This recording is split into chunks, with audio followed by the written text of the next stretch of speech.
ថាបងអូនចេះដឹងឬក៏លក្ខណៈថាអ្វីទេតែបងអូនសូមនិយាយបញ្ចេញយោបល់ឬក៏មតិមួយចំនួនតែអត់មានប៉ះពាល់បងឬក៏បុគ្គលមួយណាទេគឺនិយាយមួយចំនួនទេចង់និយាយថាអ្នកខ្លះរាប់អានបងប្រហែលជាគាត់គិតទៅលើផលប្រយោជន៍ច្រើនជាងការស្រឡាញ់អញ្ចឹងហើយគឺគាត់អត់មានភាពជាការផ្ដល់ឲ្យ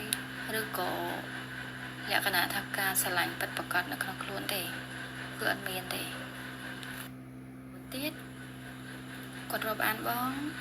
ដោយទឹកចិត្តហើយការស្រឡាញ់ពិតប្រាកដអញ្ចឹងមិនថាបងឲ្យអ្វីមកគេឬក៏ផ្ដល់ជំនួយមកគេឬអត់ក៏អត់ជាបញ្ហាដែរ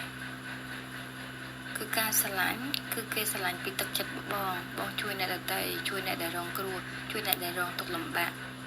គាត់មើលទៅឃើញអញ្ចឹងមែនបងគឺបែបហ្នឹងមែនអញ្ចឹងគឺគាត់គាំទ្របងឯងគាត់ស្រឡាញ់បងឯង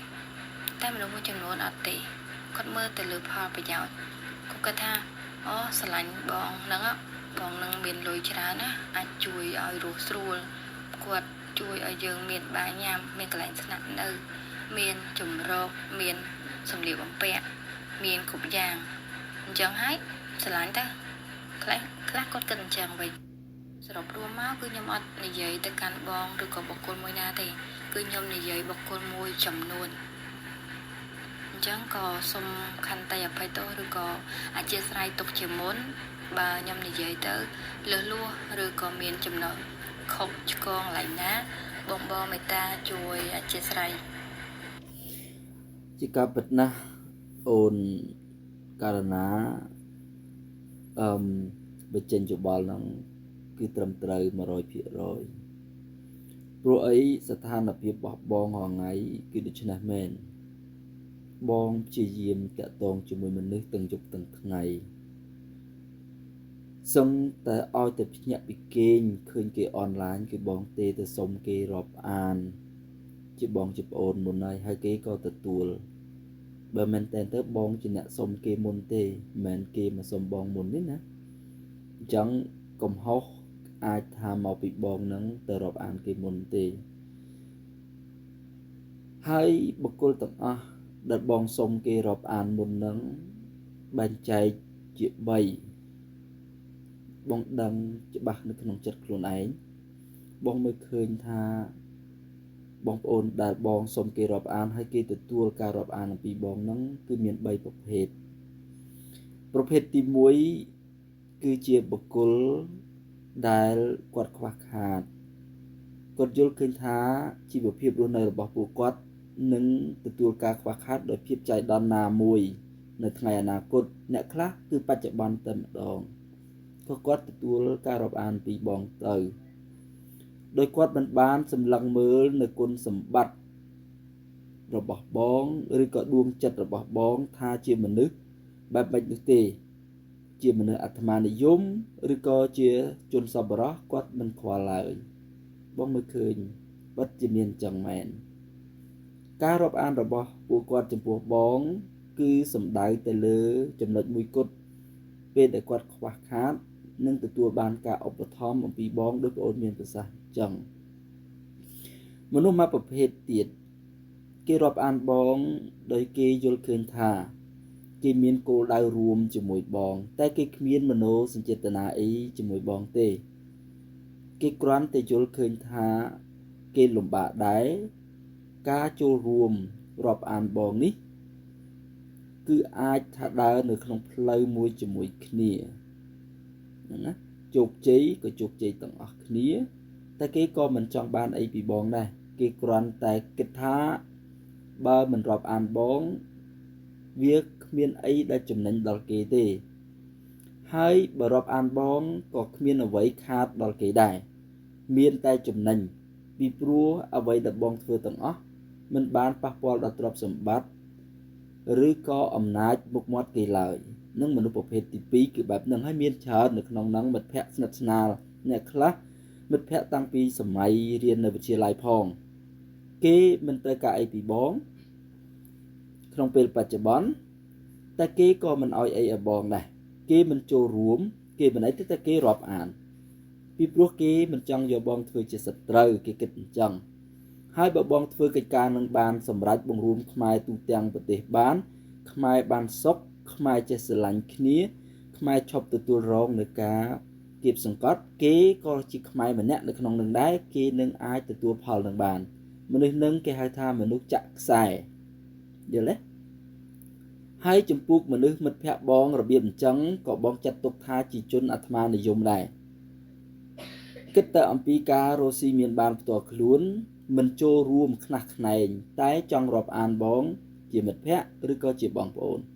មនុស្សប្រភេទអញ្ចឹង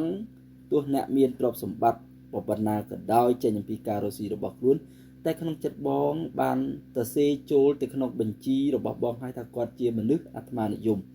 បងទុកពួកគាត់ជាចម្ពោះនៃមនុស្សអាត្មានិយមអាចថាជាឆ្លើងសង្គមទៀតផង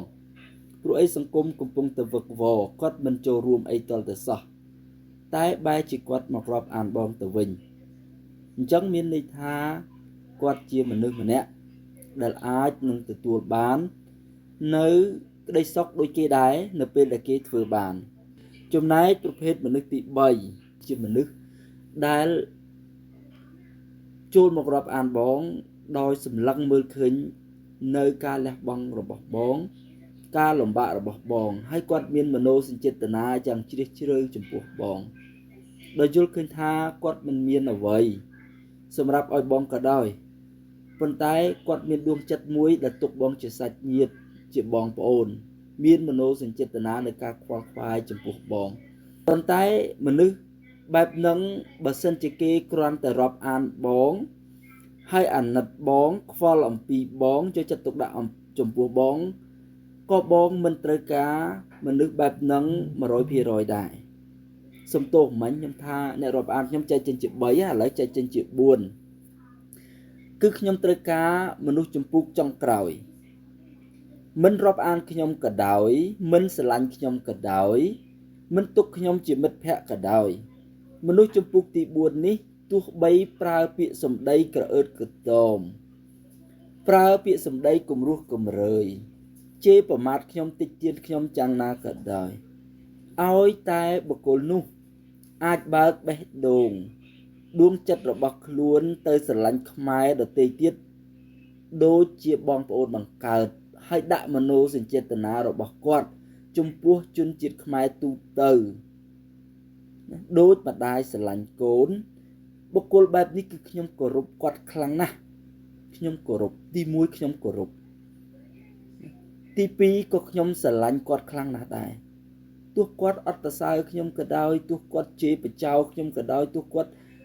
ធ្វើអ្វីខុសលើខ្ញុំយ៉ាងណាក៏ដោយឲ្យតែគាត់អាចបើកដួងចិត្តរបស់គាត់ទៅស្រឡាញ់បងប្អូនខ្មែរទូទៅជាបងប្អូនរបស់គាត់ហើយគាត់ចូលរួមនៅក្នុងការបញ្យលបងប្អូនខ្មែរឲ្យចេះស្រឡាញ់គ្នាចូលជាធីមដើម្បីពង្រីកមហាគ្រួសារមួយឲ្យកាន់តែធំទៅទោះបីគាត់បោះខ្ញុំចេញក្រៅប្រព័ន្ធនៃគ្រួសារដែលគាត់ខំបង្កើតនឹងក៏ដោយដូចជានៅក្នុង CIA អញ្ចឹងគ្រួសារ CIA ទាំងអស់ឲ្យតែចេះស្រឡាញ់គ្នារវាងគ្នានឹងគ្នាដាក់មនោសញ្ចេតនាដោយម្ដាយស្រឡាញ់កូនហើយបងប្អូននាំគ្នាបោះខ្ញុំក្រៅប្រព័ន្ធនឹងក៏បានដែរទុកខ្ញុំគ្រាន់តែជាបុគ្គលឧបត្ថម្ភថវិកានៅពេលបងប្អូនខ្វះខាតចុះខ្ញុំរីករាយសប្បាយចិត្តហើយនឹងគោរពនៅការលះបង់របស់បងប្អូនខ្ញុំយល់ស្របទទួលស្គាល់ចំពោះបុគ្គលចំពោះទី4នឹងទៀតហើយក៏ជាបុគ្គលដែលសំខាន់បំផុតដែលខ្ញុំចង់បានក្នុងនឹងភាគច្រើនគឺទទួលជំនួយអំពីខ្ញុំអ្នកខ្លះ$100អ្នកខ្លះ$20អ្នកខ្លះ200ពេលខូចទូរស័ព្ទអីទិញទូរស័ព្ទថ្មីឲ្យ200បងប្អូននៅថៃខ្ញុំអាសាផ្ញើឲ្យប៉ុន្តែខ្ញុំជម្រាបបងប្អូនថាអ្វីដែលខ្ញុំផ្ញើឲ្យបងប្អូនណាមិនទិញទឹកចិត្តបងប្អូនឲ្យមកស្រឡាញ់ខ្ញុំទេគ្រាន់តែខ្ញុំផ្ដល់ឲ្យពីព្រោះបងប្អូនខ្វះសង្ឃឹមថាបងប្អូនទទួលការដោះទាល់នឹងបានហើយយកកម្លាំងយកបញ្ញារបស់ខ្លួននឹងទៅដោតទៅលើទុក្ខវេទនារបស់ជនជាតិខ្មែរទូទៅបន្ទាប់មក បើកដួងចិត្តរបស់ខ្លួនទទួលយកបងប្អូនខ្មែរទាំងអស់ជាសាច់ញាតិរបស់ខ្លួនរួមគ្នារស់នៅជាមួយគ្នាជាគ្រួសារតែមួយនោះគឺខ្ញុំពេញចិត្តបាត់ទៅហើយបងប្អូនមើលលើកលែងតែវគ្គមុនហើយខ្ញុំមិនបានជាអ្នកទៅផ្ដល់លុយនឹងផ្ទាល់អាហ្នឹងអ្នកដែលគេចោះទៅគេសុំឲ្យលើកថាអរគុណណាស់បុណ្យរដ្ឋាដែលបានផ្ដល់លុយ100ឬក៏200ជូនគេលក់ត្រីជូនគេលក់ពងមាន់ពងទាអីជាដើមប៉ុន្តែបើខ្ញុំជាអ្នកផ្ដល់ឲ្យផ្ទាល់ខ្ញុំមិនដែលឲ្យបុគ្គលនឹងថ្លែងអំណរគុណខ្ញុំទេបងប្អូននៅក្នុងនឹងដឹងណាខ្ញុំហាមាត់ថាអរគុណអ្នកខ្លះសុំថាបងខ្ញុំសុំចេញវីដេអូអរគុណមួយថ្ងៃថាមិនបាច់ទេខ្ញុំដូចជាមិនត្រូវការពីអរគុណនឹងផងហើយក៏អត់ដឹងថាយកពីអរគុណនឹងទៅធ្វើអីទៀតផងប៉ុន្តែបើពិតជាដឹងគុណខ្ញុំមែនបើបងប្អូនទទួលលុយអំពីខ្ញុំណាហើយដឹងគុណខ្ញុំមែនមិនបាច់អរគុណខ្ញុំទេមិនបាច់ចេញវីដេអូអរគុណទេហើយក៏មិនបាច់ផ្ដល់ក្តីស្រឡាញ់ឲ្យខ្ញុំដែរបើបងប្អូនពិតជាយល់ចិត្តខ្ញុំយល់បេះដូងខ្ញុំមែនណាអ្វីដែលខ្ញុំធ្លាប់ផ្ដល់ជាអំណោយទៅឲ្យបងប្អូនទាំងអស់ទាំងពាក្យសម្ដីទាំងលុយកាក់បងប្អូនសងគុណខ្ញុំបានខ្ញុំរីករាយនឹងទទួលគឺគ្រាន់តែបងប្អូនបើកដួងចិត្តរបស់ខ្លួនទៅស្រឡាញ់ខ្មែរនឹងខ្មែរឲ្យคล้ายទៅជាគ្រួសារតែមួយគឺគ្រប់គ្រាន់លើសលប់នៃគុណបំណាច់នឹងហើយខ្ញុំចង់បានតែប៉ុណ្ណឹងទេរាល់អ្វីដែលខ្ញុំខំចំណាយពេលចំណាយលុយចំណាយកាក់ទាំងអស់ខ្ញុំអត់ត្រូវការឲ្យបងប្អូនមកស្រឡាញ់ខ្ញុំទេរាល់ការចំណាយលុយទាំងអស់ចំណាយពេលវេលាទាំងអស់ខ្ញុំអត់ដែលគិតសំបីប៉ុនកញ្ចក់ថាសូមឲ្យបងប្អូនមកស្រឡាញ់ខ្ញុំរាប់អានខ្ញុំទុកខ្ញុំជាសាច់ញាតិអីបើបងប្អូនទុកគឺជាភាពរីករាយមួយណាស់ដែលខ្ញុំព្រមទទួលតែបើបងប្អូនអត់ទុកទេក៏ខ្ញុំរីករាយដែរឲ្យតែបងប្អូនធ្វើកិច្ចការមួយដែលខ្ញុំចង់ធ្វើពីព្រោះខ្ញុំធ្វើនៅឯងវាអត់កើតគឺកិច្ចការបង្រួបបង្រួមជនជាតិខ្មែរយើងនឹងឲ្យคล้ายទៅជាជនជាតិមួយដែលចេះស្រឡាញ់គ្នា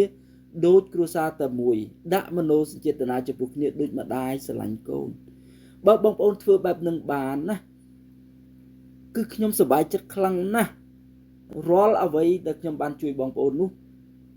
សឹងតែថាបងប្អូនអត់មានចម្ពាក់គុណអីខ្ញុំទេខ្ញុំទេដែលចម្ពាក់គុណបងប្អូនវិញពីព្រោះបងប្អូនបានទៅធ្វើកិច្ចការមួយដែលខ្ញុំចង់ធ្វើហើយខ្ញុំធ្វើនៅឯងមិនបានគឺកិច្ចការបង្រួបបង្រួមខ្មែរឲ្យចេះស្រឡាញ់គ្នានៅក្នុងនាមជាបងជាប្អូននៅក្នុងគ្រួសារតែមួយខ្ញុំមានអំរែកនៅក្នុងចិត្តខ្ញុំធ្ងន់កន្លែងហ្នឹងបើបងប្អូនទាំងអស់គ្នាពិតជារាប់អានខ្ញុំមែនពិតជាដឹងគុណខ្ញុំមែនមិនបាច់ឲ្យអីឲ្យខ្ញុំមិនបាច់ផ្ដល់ក្តីស្រឡាញ់ឲ្យខ្ញុំមិនបាច់និយាយផ្អែមល្ហែមចំពោះខ្ញុំឡើយបងប្អូនគ្រាន់តែចូលរួមធ្វើកិច្ចការមួយដែលខ្ញុំចង់ធ្វើដែលខ្ញុំចង់បានគឺកិច្ចការធ្វើឲ្យខ្មែរទាំងអស់អាចចូលរួមជាមួយគ្នាស្រឡាញ់គ្នាជាបងប្អូនរស់នៅក្នុងគ្រួសារតែមួយដាក់មនោសញ្ចេតនាជាមួយគ្នាឲ្យដូចជាម្ដាយដែលស្រឡាញ់កូនបងប្អូនធ្វើប៉ុណ្ណឹងណាគឺខ្ញុំជំពាក់គុណបងប្អូនវិញហើយបងប្អូនបានចូលរួមនាំគ្នាធ្វើហើយឃើញបងប្អូនរស់នៅក្នុងភាពសុខដុមរមនាជួបជុំប្រពន្ធកូនជួបជុំម៉ែឪមានផ្ទះសម្បែងមានម្ហូបអាហារហូបចុកគ្រប់គ្រាន់ជៀសផុតអំពីការធ្វើទុកបុកម្នេញរបស់ជនបរទេសខ្ញុំសប្បាយចិត្តខ្ញុំសុខចិត្តជំពាក់គុណបងប្អូនវិញអញ្ចឹងបងប្អូនទៅយល់ពីអារម្មណ៍របស់ខ្ញុំប៉ុណ្ណឹងទៅបានហើយក៏សង្ឃឹមថាបងប្អូនគុំទាស់គ្នាទៀតដូចមិញគ្រាន់តែម៉ៅបងជាមួយបងវ៉នមិញទើងដាក់គ្នាខ្ញុំមានអារម្មណ៍ដូចជាយកកំបិតមកពុះជ្រៀកបេះដូងខ្ញុំជា2ជា3អញ្ចឹងគឺខ្ញុំឈឺចាប់ខ្លាំងណាស់ពីព្រោះខ្ញុំចង់ផ្សះផ្សមនោសញ្ចេតនារវាងជនជាតិមួយនឹងឲ្យស្រឡាញ់គ្នាដូចបងដូចប្អូនប៉ុន្តែគ្រាន់តែជួបគ្នាពុបក៏ហឹមដាក់គ្នាតែម្ដងខ្ញុំមានអារម្មណ៍ថាឈឺចាប់ហ្មងនៅពេលដែលឃើញបែបហ្នឹងអញ្ចឹងបើសិនតែបងប្អូនពិតជាមានមនោសញ្ចេតនាចំពោះខ្ញុំមែនសូមបងប្អូនបើកបេះដូងស្រឡាញ់គ្នានឹងគ្នាណាទាំងអស់ទាំងបងពៅទាំងបងឈុំទាំងអីទាំងអស់ដែលអ្នកធ្លាប់រាប់អានខ្ញុំហ្នឹងសូមបងប្អូនមេត្តាបើកបេះដូងទទួលយកគ្នានឹងគ្នាជាបងប្អូន